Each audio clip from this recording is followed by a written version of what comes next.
Hello, everybody, and welcome to the Grid Shift podcast. I'm your host, Alex Durante. We're sponsored by actually my company that I founded, which is Profit Access AI, where we help people bridge the gap between AI and business solutions. Make sure you stick around to the end of the episode so you can check out my guest's bio and his LinkedIn and company page. Make sure you like and subscribe to all of our episodes.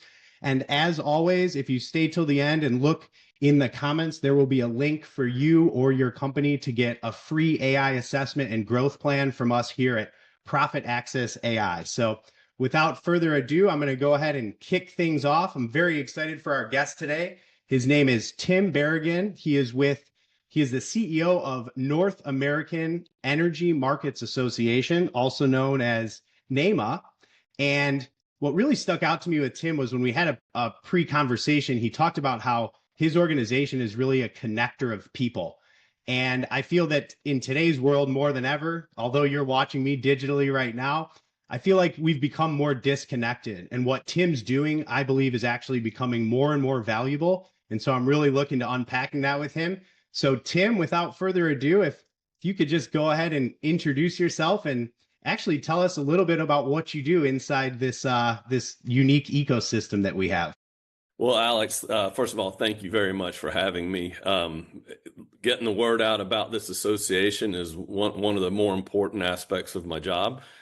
Specifically, North American Energy Markets Association, while primarily we are in the wholesale power markets, we are intended to be in all energy markets. So everybody that works in energy is welcome to come to our events. We put on 3 events per year, starting with Eats Meets West and Vail in early February, and then we'll hold a spring conference somewhere nice, and then we'll hold a fall conference somewhere nice. So it just so happens this spring we're going to be in Montreal. We're doing that because we are North American and we have a lot of Canadian members. We have members from every province in Canada, almost every state in the lower 48. So Montreal in the spring, and then we'll be in Frisco, Texas at the PGA headquarters. There's a brand new Omni hotel there. It's beautiful. It's on 2 championship courses. And as I mentioned to you, Alex, we are a bit golf centric. That's because the energy industry is a bit golf centric. So at our spring and our fall events, we do throw golf tournaments as part of the networking event. So just to give you a little bit of information about our events, we design them to facilitate networking. So while we do have educational seminars that talk about things that are going on, obviously one of the big topics is AI. So we have a couple of AI speakers that will be on our event in Montreal. We break out on the second day of our event and we do social things. So my favorite is golf, obviously, but it just so happens in Montreal, there's also going to be a bagel making class. I didn't even know Montreal is like world known for its bagels. So there'll be a bagel school. There will probably provide certificates if some of the ladies want to go to the spa. We'll also do an e-bike tour, and then I think we also have just like a full-on scooter tour for those people that are motor enthusiasts. And it's because Montreal has an old town section, a lot like what New Orleans has, the French Quarter, that Montreal sort of has its own French Quarter type district. So we're taking advantage of being in a nice place, and that networking opportunity that we facilitate through those activities, that's really the reason people come to our events. We have a lot of people that are commercial in their role, and they come to our events to meet other commercial people in the industry, and a lot of business transacts because of our events. So we're just designed that way, and that's who NAEMA is, and that's what we do. We do other things as well, which we can talk about in more detail, but the events are at really the heart of who we are and what we do. Yeah, and that's why I said to everybody that, when you described yourself as being a connector, and you just answered my next question, which is really what it looks like in practice, but you've already explained all the events and how you bring people together.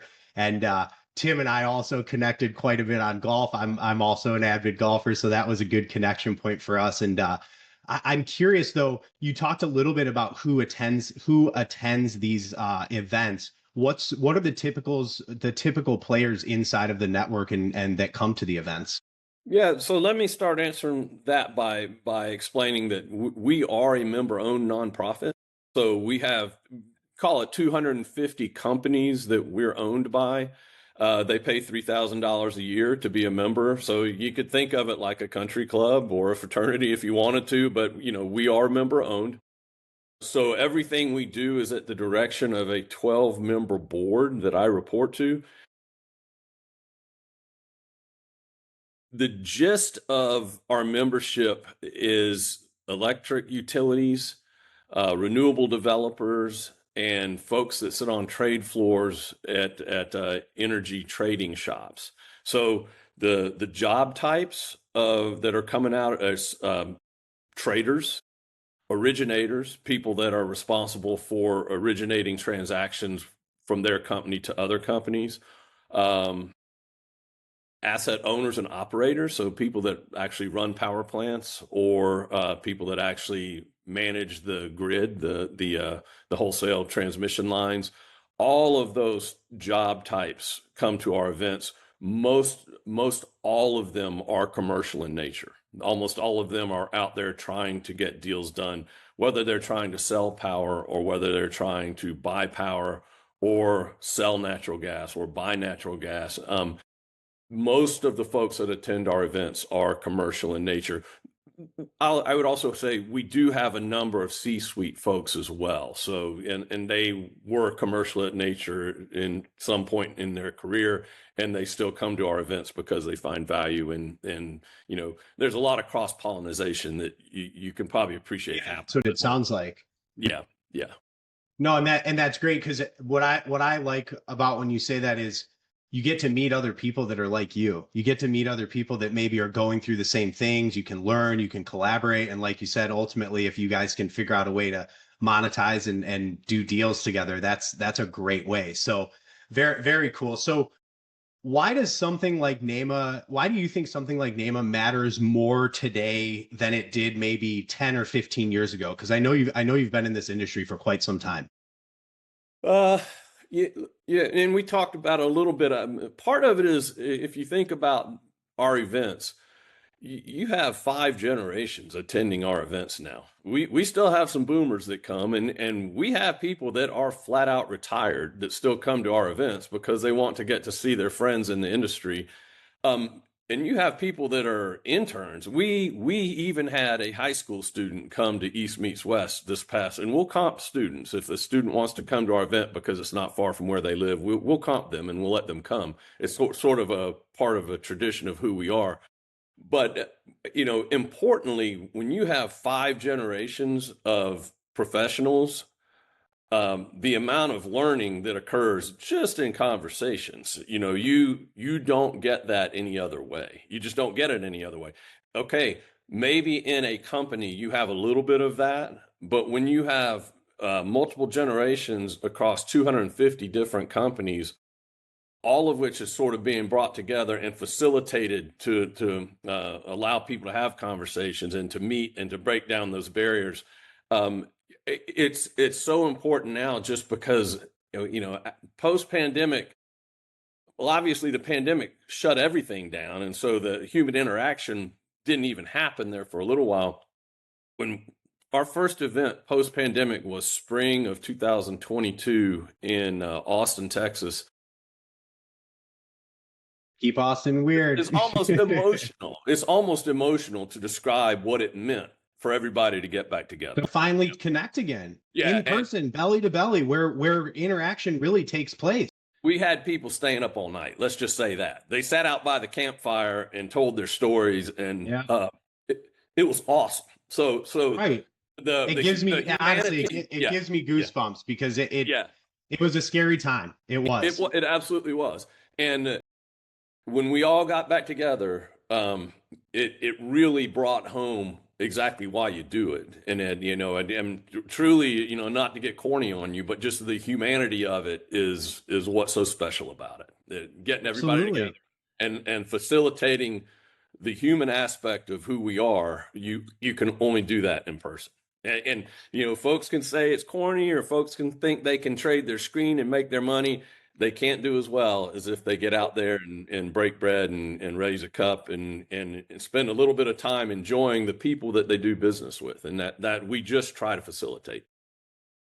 100%. And I agree with that. And I think for those of you out there who say that that's not true, I'd be willing to bet that you haven't gone to one of these types of events, because what Tim is saying is 100% true. I've felt it in my business and my career.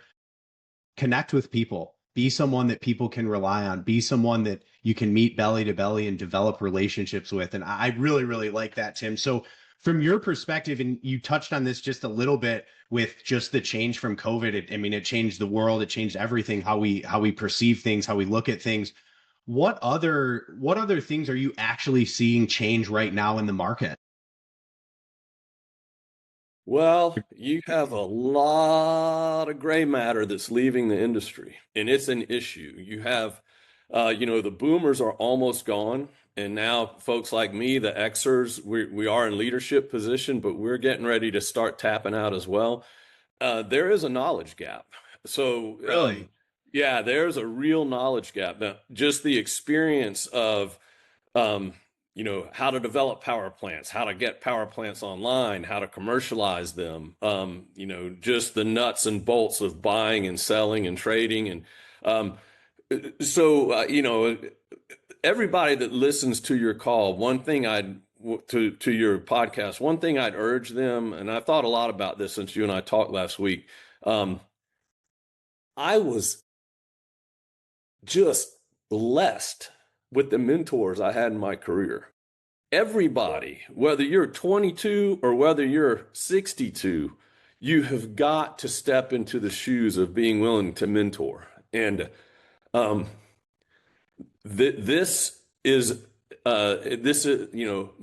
provides an opportunity for folks to mentor not only in terms of their company but across the industry. And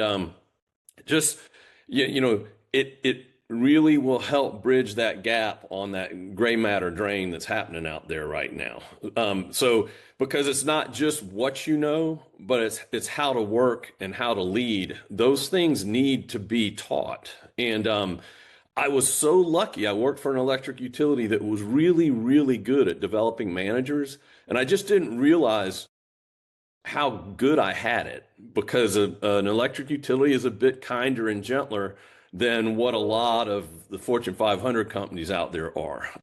So having worked at a lot of other companies besides electric utilities now, I can see where, it's a bit of a dog eat dog world in corporate America. Time during your career, step back and focus what you can do for those other professionals around you, as opposed to just, the money you can make for yourself. And I would we have really good people at our association, and they get it, and they all help bring each other along. But, broader than that, as part of your efforts here, it's really important that people just stop and think, how can I be helpful to this person that's trying to find their way in this world, and especially in this business, because it's tough out there. It's really tough out. I agree 100%. And as you know, that's part of my vision for this podcast, is to pay it forward and help other people get connected with organizations like yours, with people like you. We've only known each other for a very short amount of time, but I plan to continue that relationship and learn more from you and your organization. And I think Tim is 100% right. Find a mentor, be a mentor. You can do both at the same time. Yep. There are people that are way further ahead than where you're at that can help you. And there are people that are struggling you might not think you can do it. You might not think you have the skill to do it, but I promise you, someone out there is looking for that guidance, like Tim said. So I really appreciate you saying that and taking it more, not just about business, but about people, because it is important. And we are living in an interesting time where there are generational shifts, like you said, about the boomers and their businesses, and that gap between knowledge. That's part of why I got into this whole thing with my AI business, is because there's a gap with knowledge there. There's a lot of fear and there's a lot of uncertainty, and you can still be a human. You can still talk to people and work with people and use things as tools, right? So you hit on something there. I wanted to talk about where you're seeing pressure in the industry. And it sounds like you already said there's a gap in the education and training and making sure that that knowledge is passed on.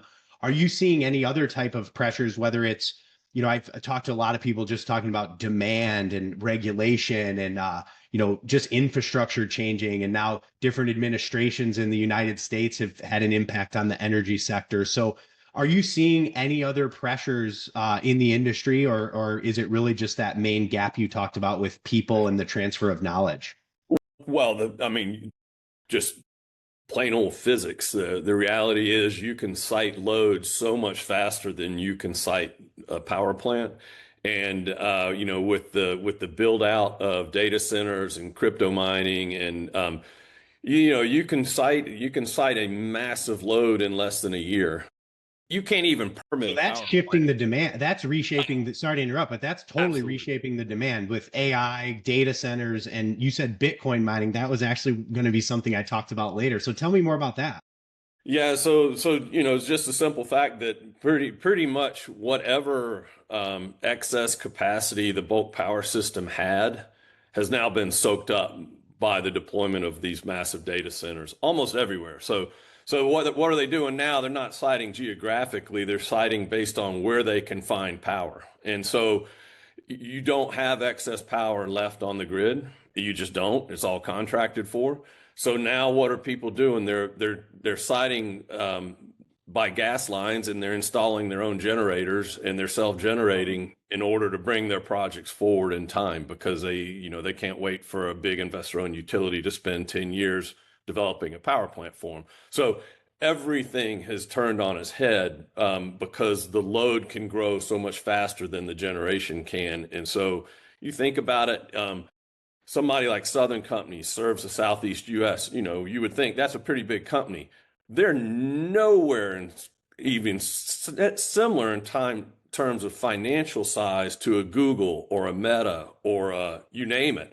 So the big data players are taking their energy lives into their own hands just in the interest of timeline. And to win the AI race, it's all about speed, Data centers and and and speed. and speed now in their case means they're going to be building their own generation. So you've seen several, like 3 Mile Island is in a partnership. I think that Meta is now a part of Yep. reviving nuclear plants, and that's happening everywhere. Anywhere that there's an old plant, it's being redeveloped, typically with data center or big data money in the middle of it somehow. So yeah, our world is very different now than it was just 2 or 3 years ago, because of the reality of how fast this big load can get sited.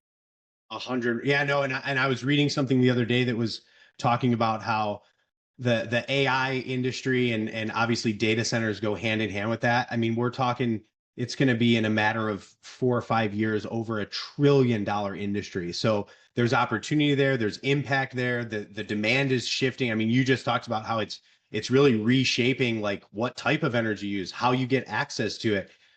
So that's all very interesting. I wanna touch on really the connection piece and market dynamics. And so what I really like about our conversation so far is I can tell that you see the big scope of things. You're not really necessarily taking a position on something, but you're seeing it as like a whole.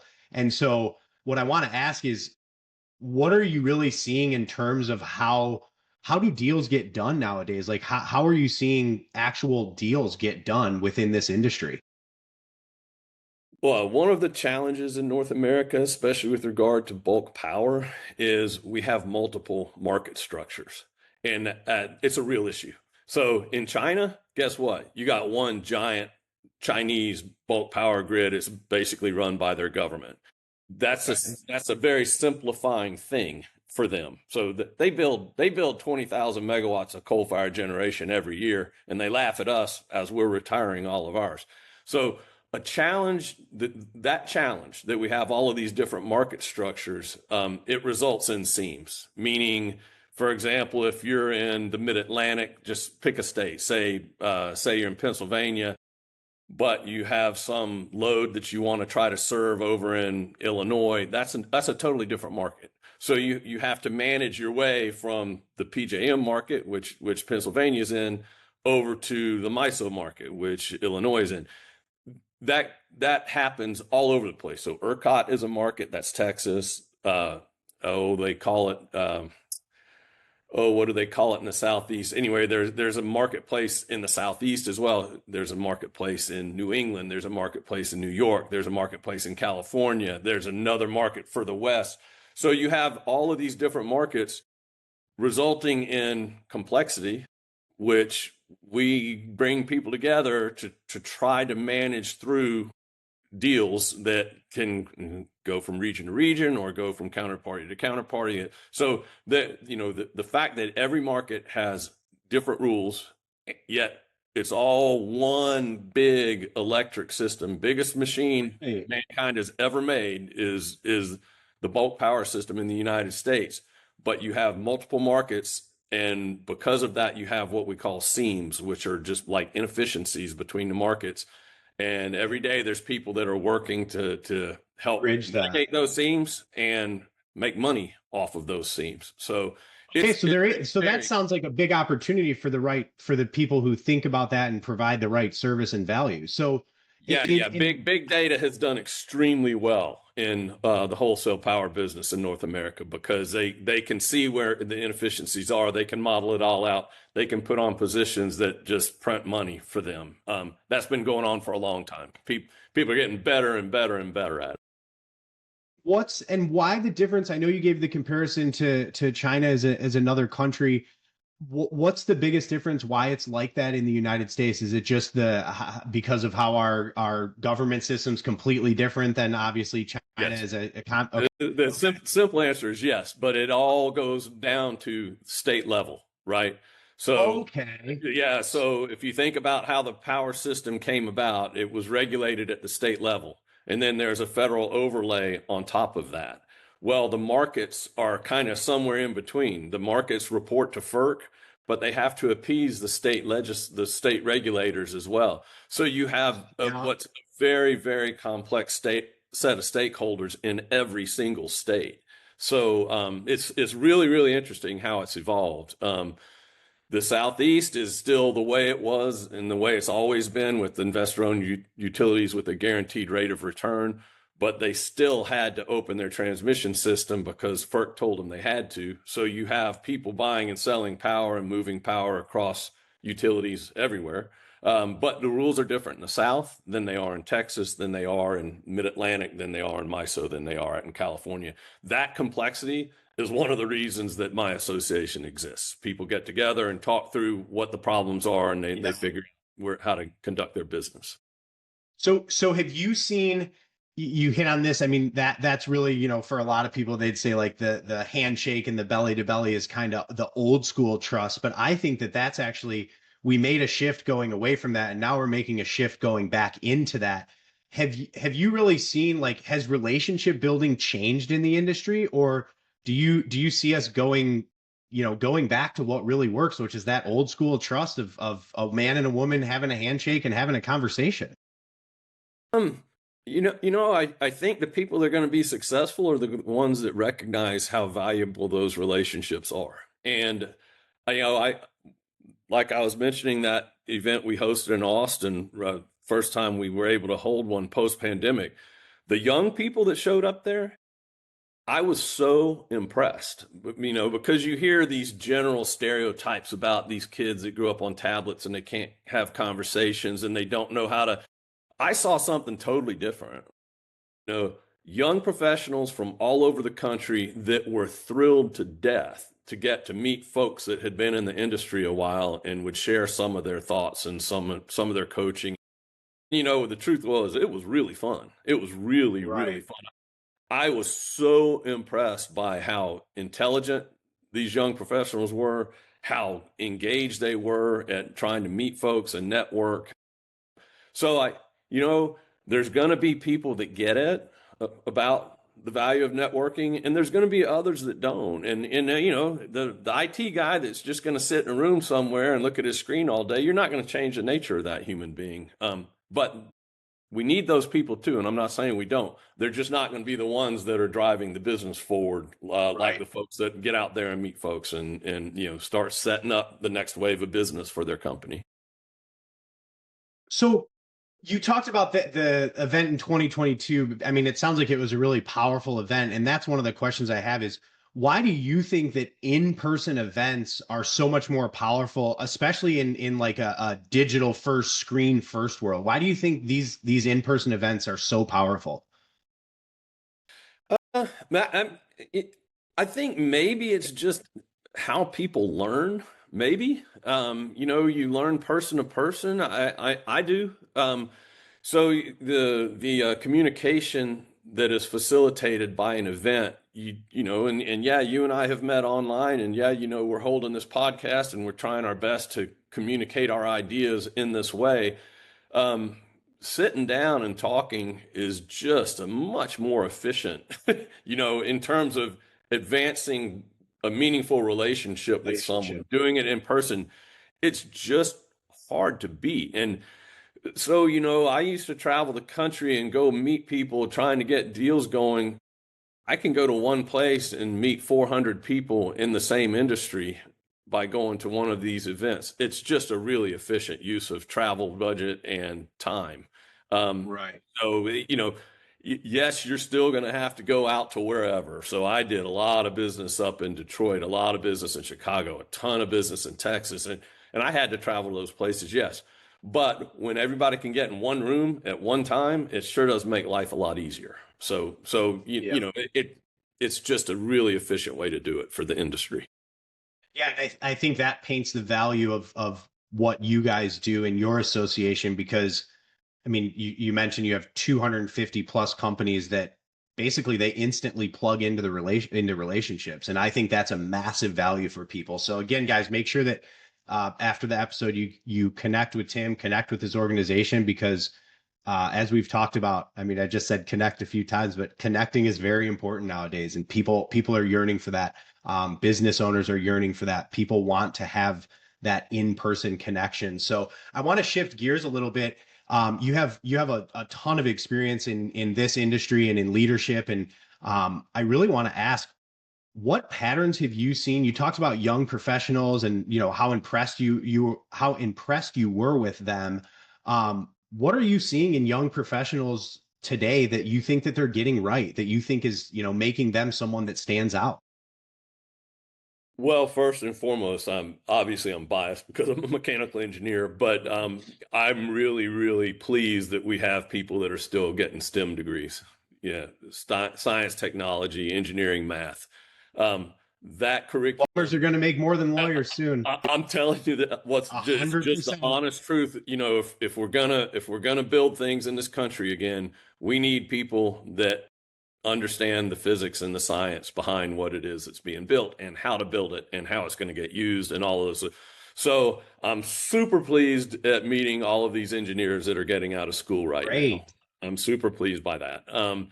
I just say, you know, good students that are open-minded and hardworking, it's just refreshing to be around them. Again, stereotypes are stereotypes and they're not fair. And to cast one generation as this way or another generation as that way, well, you can do that, but it doesn't mean every single individual is that way. And so, that I'm super excited to meet all of the people that come to our events that are on the younger side of the generations, because there's a reason they're there and that's they get it, right? And so and now that's the cross sample that I have access to. So they're the ones that get networking, and so obviously I'm impressed with them. But I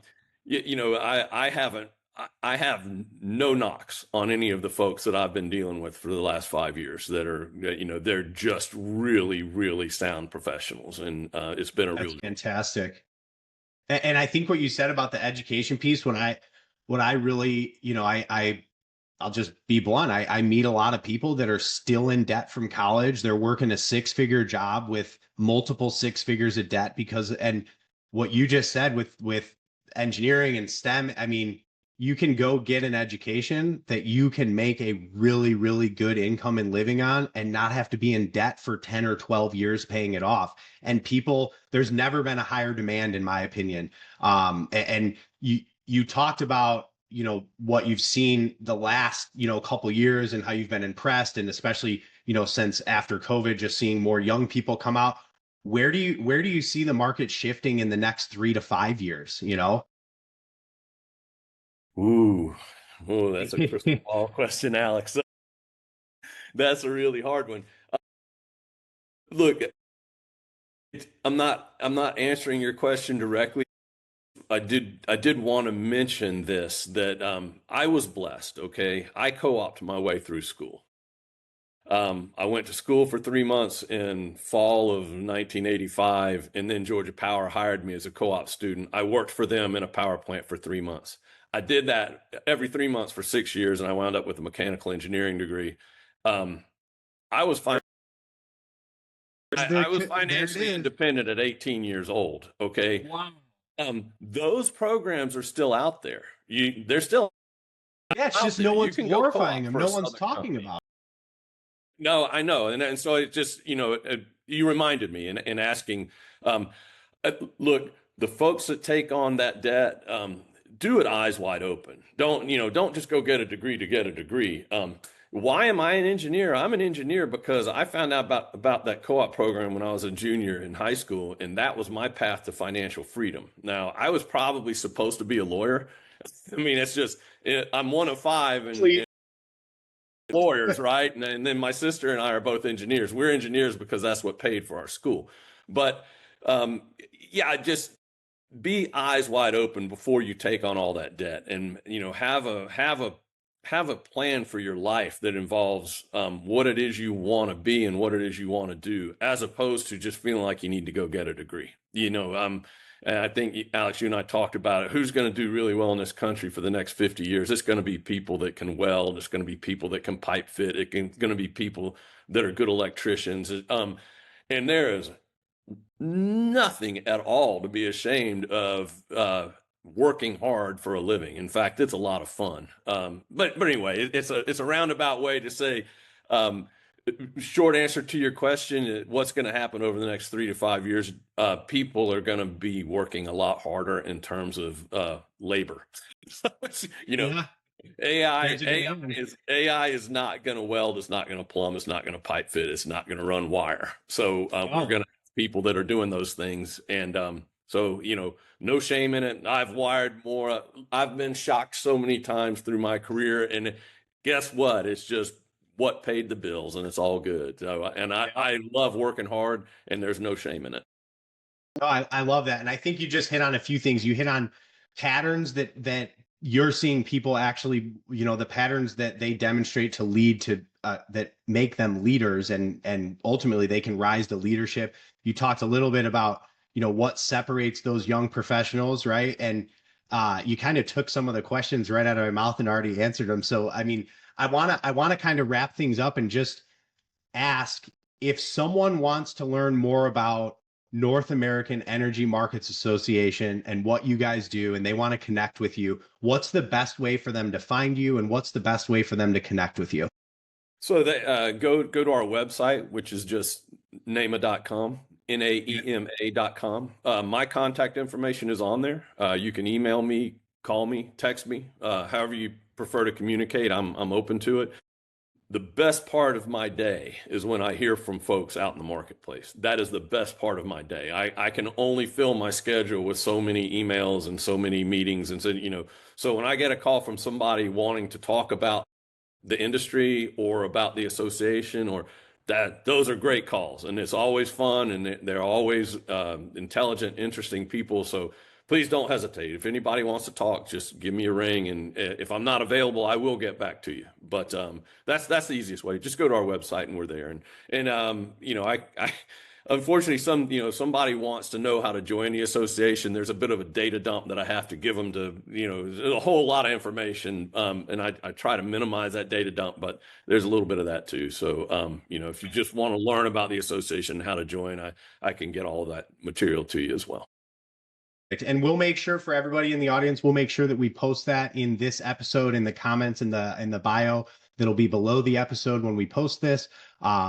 Really, thank you for everything today, Tim. I think the conversation was fantastic. I know we talked a lot about business, but I think the other things that we hit on just with people connecting, the direction of where things are going, especially in this industry. I think this is going to provide a lot of value for people. So again, everybody, thank you for attending and thank you for watching the recording of this podcast.